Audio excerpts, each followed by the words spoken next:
You may have noticed some construction at the Steigerwald Lake Refuge this summer and wondered what it's all about. Hopefully this video will provide some helpful background on the Steigerwald Reconnection Project and what has been happening the last several months. The land where the refuge now sits is part of the ancestral homelands of native tribes such as the Chinook, Klickitat, and Cowlitz. From time immemorial until the 1960s, the wetlands here flooded when the Columbia River was high, creating a safe haven for juvenile salmon, lamprey, and many other native species. The natural flood cycle brought in nutrients that supported a diverse array of wetland and riparian plants, and the site was especially popular with waterfowl and many other native bird species. Since the 1960s, the floodplain has been cut off from the Columbia River's flow by a 5.5-mile levee system constructed by the Army Corps of Engineers. A fish ladder allows access to Gibbons Creek but not the floodplain, which is now cut off from the nutrient cycle brought by the Columbia's annual high water events and larger floods such as the 1948 flood shown here. Without floodwaters and nutrients, invasive species like Himalayan blackberry, teasel, reed canary grass, and thistles took over the refuge, forming vast monocultures across the site.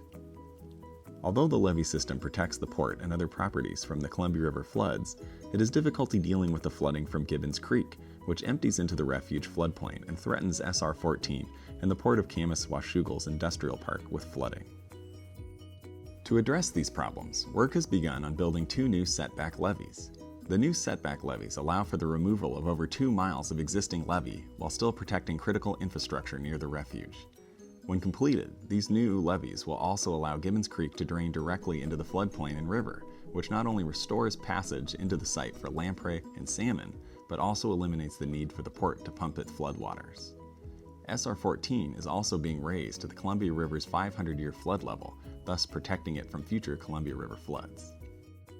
The Steigerwald Reconnection Project also includes the placement of nearly 2,000 logs to provide immediate habitat for many native species. The project will also reforest 225 acres of floodplain by planting over 300,000 native plants, such as willow, cottonwood, spirea, ferns, and dogwood.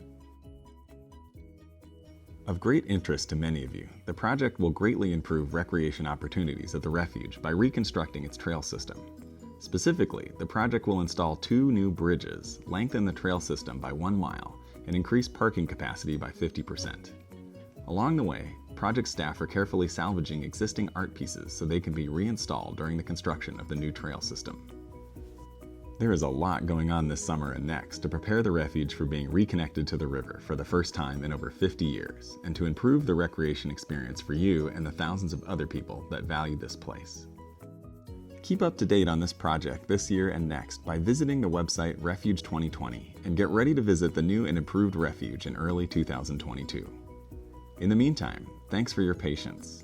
Thanks also to our partners for their hard work and financial contributions.